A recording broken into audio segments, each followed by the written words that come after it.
सबसे पहली बात, अभी तुम जिस भी क्लास में हो, 8th, 10th या 12th, फर्क नहीं पड़ता। फर्क पड़ता है तो सिर्फ इस एक बात से कि तुम आज कितना पढ़ रहे हो और जो तुम पढ़ रहे हो वो तुम्हें याद भी हो रहा है या नहीं। मैं ये क्यों बोल रहा हूँ, शायद तुम्हें इसकी अहमियत का अंदाजा नहीं है। चलो मैं तुम्हें कुछ दिखाता हूँ। अभी उस लम्हे को अपने दिमाग में इमेजिन करना जो मैं अभी तुम्हें दिखाने वाला हूँ। कुछ सालों बाद मान लो तुमने पढ़ाई तो कंप्लीट कर ली है, लेकिन तुम्हें अब कोई काबिल नौकरी नहीं मिलेगी। कुछ इक्की दुक्की छोटी मोटी नौकरियां मिलेंगी भी, तो इसके लिए तुम्हें दर दर की ठोकरें खानी पड़ेंगी। लेकिन इस वक्त तुम्हें इससे फर्क नहीं पड़ेगा, क्योंकि तुम्हारे ऊपर कोई जबरदस्ती नहीं कि तुम्हें जरूरतों के लिए कमाना है, और इसके लिए अभी तुम्हें कोई ब्लेम भी नहीं करेगा। लेकिन यही 4 से 5 साल बाद हर कोई तुम्हें ताने कसेगा, इनफैक्ट तुम्हारे घर वाले भी। तुम्हें खुद ही एहसास होने लग जाएगा कि साला क्या चाहते थे और क्या से क्या बनकर रह गए। इसकी सबसे बड़ी वजह है कि तुमने पढ़ाई कभी दिल से, मेहनत से और शिद्दत से की ही नहीं। अच्छा, कौन कहता है पढ़ाई फ्यूचर डिसाइड नहीं करती? मेरे भाई, हजारों में से एक आदमी के कहानी को सिर पर मत चढ़ाओ। अगर 10 लोग बोलते हैं कि बेटा पढ़ लो, तो ऐसे ही तो नहीं बोलते ना। तुमसे ज्यादा दुनिया देखी है उन्होंने, तभी तो ऐसा बोलते हैं। कोई माँ बाप नहीं चाहेगा कि उसका लड़का बहुत कष्ट करे, बहुत ज्यादा पसीने बहाए। तो अगर वो पढ़ने के लिए, मेहनत करने के लिए बोलते हैं, तो इसका मतलब है कि सच में इसके अलावा कोई ऑप्शन नहीं है तुम्हारे पास। रिसेंटली मेरी एक बंदे से बात हुई थी जो बहुत मस्त बंदा था। वो एक IITian है। उसने बैंक के एग्जाम को भी क्रैक करा है। खैर, जब उसका IIT मद्रास में हो गया तो उसने बैंक की नौकरी क्विट की। फिलहाल वो अभी 26 साल का ही है और वो एक बहुत बड़ी इंडियन कंपनी में जॉब कर रहा है, जहां उसका पैकेज करीब 60 लाख के आसपास है।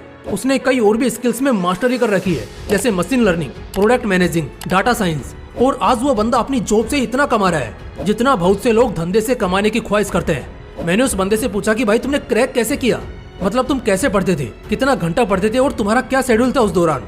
अब ध्यान से सुनना, क्योंकि इसी सवाल में बहुत सारे स्टूडेंट्स का जवाब छिपा है, जो 50 बार 50 लोगों से सेम यही सवाल पूछते हैं कि भाई हमें पढ़ना कितना होगा। तो जब मैंने उस भाई को पूछा तो उन्होंने बताया कि भाई एवरेज में दिन भर में 10 से 12 घंटे तो पढ़ता ही था। और उस दौरान, उस समय मैं कुछ और नहीं सोचता था। इनफैक्ट उन 2 साल में तो मुझको मेरे पड़ोसी तक नहीं जानते थे। मैं एक सादा सा फोन यूज करता था और एक कमरे में पूरा दिन पढ़ता रहता था। उन 2 सालों तक मैं अपने किसी दोस्त या रिश्तेदार से खास नहीं मिला। मैंने अपना बहुत ज्यादा समय पढ़ाई को दिया था।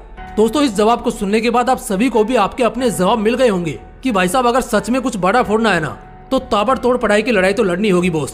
आपकी 3 कमजोरियां हैं जिससे आपके लिए पढ़ना पहाड़ चढ़ने जैसा बन गया है। एक बार अगर इन 3 कमजोरियों को समझकर खत्म कर देते हो तो घंटों तक बिना थके और बोर हुए पढ़ पाओगे। वो 3 कमजोरियां हैं माइंडसेट, विजन और कंफर्ट। बात करते हैं सबसे पहली कमजोरी की, जो है माइंडसेट। तुम्हारा माइंडसेट ही जिम्मेदार है कि आज तुम गरीब हो या अमीर, खुश हो या उदास, सिंगल हो या कमिटेड। हर काम जिसका एक रिजल्ट निकलता है तो उसका जिम्मेदार वो माइंडसेट ही होता है, जो उसे उस काम में सफल या असफल करता है। बड़े स्पोर्ट्स पर्सन्स भी माइंडसेट को ज्यादा वैल्यू करते हैं। इसका रीजन मैं तुम्हें बताता हूँ। कुछ चीजें हम आसानी से कर जाते हैं क्योंकि वो आसान लगती है हमें, और वहीं कुछ चीजों में थोड़ा स्ट्रगल करना पड़ता है और कुछ समय बाद वो पहाड़ बन जाती है, जैसे कि पढ़ाई। गेम्स खेलना आसान है, सोना आसान है, घूमना आसान है, इसलिए इन सबको करने का बार बार मन करता है। वर्कआउट करना मुश्किल है, ज्यादा घंटे पढ़ना मुश्किल है और किसी स्किल को सीखना मुश्किल है। लेकिन मुझे एक बात बताओ, क्या आज तक दुनिया में कोई ऐसा नहीं हुआ जो ये सब कर पाया है? क्या आज तक किसी ने घंटों तक जिम में पसीने नहीं बहाए होंगे? क्या किसी ने घंटों तक नहीं पढ़ा होगा? या आज तक किसी ने कुछ नया नहीं सीखा होगा? खैर, आगे मुझे कुछ कहने की जरूरत नहीं, मगर बात यह है कि क्या फर्क है उनमें और तुम में। मैं बताता हूँ, माइंडसेट का फर्क है। अब क्या होता है ना कि जिस काम में थोड़ा सा स्ट्रगल करना पड़ता है, मोस्टली केसेस में लोग दोबारा उसे करना ही नहीं चाहते और एक तरह का बोझ या डर अपने मन में बिठा लेते हैं, जिससे वो चींटी जैसी समस्या मन ही मन पहाड़ बनने लगती है। और अगर तुमने पढ़ाई को अपने मन में कुछ इस तरह से बना रखा है तो ये तुम्हारी गलती है। ऐसे में सबसे पहले अपना माइंडसेट बदलो। दिमाग में ये नहीं होना चाहिए कि पढ़ना हार्ड है, बल्कि ये होना चाहिए कि पढ़ने में ही तो असली मजा है। तो अब सवाल है, इस माइंडसेट को कैसे बदला जाए? तो इसका जवाब मिलेगा उस दूसरी कमजोरी को जानकर और उसे खत्म करके। दूसरी कमजोरी है लैक ऑफ विजन। मुझे एक बात बताओ, कोई इंसान अपना सुख और आराम छोड़कर पसीने क्यों बहाएगा? जब उसको कुछ मिलने वाला होगा तभी ना।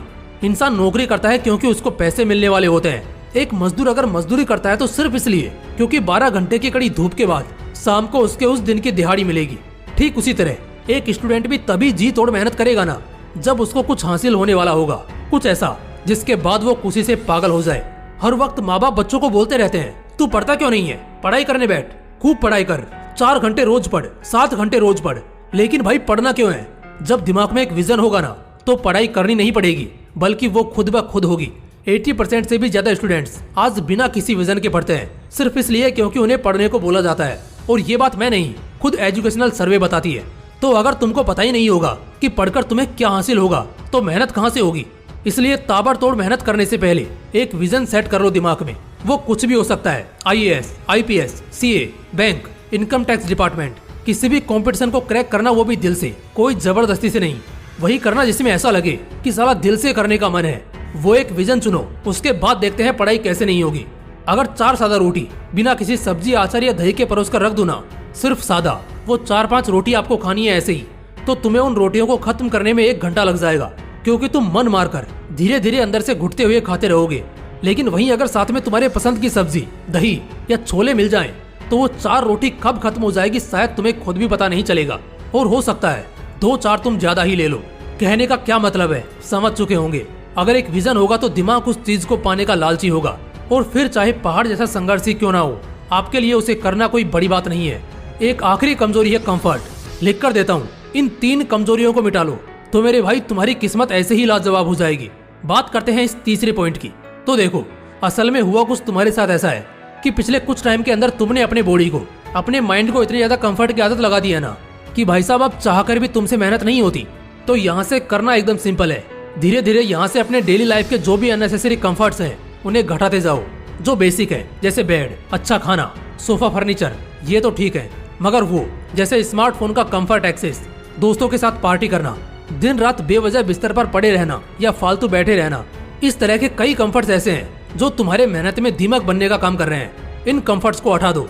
यही एक्चुअली थोड़ा मुश्किल है, इसलिए एक झटके में नहीं हटाना है, बल्कि अगर तुम रोज एटलीस्ट थोड़ा भी कोशिश करते हो तो 2-3 हफ्ते में तुम अपने 90% कंफर्ट से आजाद हो जाओगे। और जैसे ही ये होगा, मेहनत करना और घंटों की पढ़ाई करना, वो भी बिना समय देखे पूरे मजे से करना, तुम्हारे लिए चुटकी भर का खेल रह जाएगा। इसलिए दोस्तों, सबसे पहले तो पता होना चाहिए कि बीमारी क्या है, फिर उसका इलाज क्या है, और अगर ये पता चल गया ना तो फिर थोड़े मोटिवेशन के डोज के साथ आप बहुत बेहतर हो जाओगे। दोस्तों, अगर वीडियो अच्छा लगा तो इसे लाइक करना और अपने दोस्तों के साथ जरूर शेयर करना। बाकी मिलते हैं नेक्स्ट वीडियो में एक नए मोटिवेशन के साथ। जय हिंद, जय श्री कृष्णा।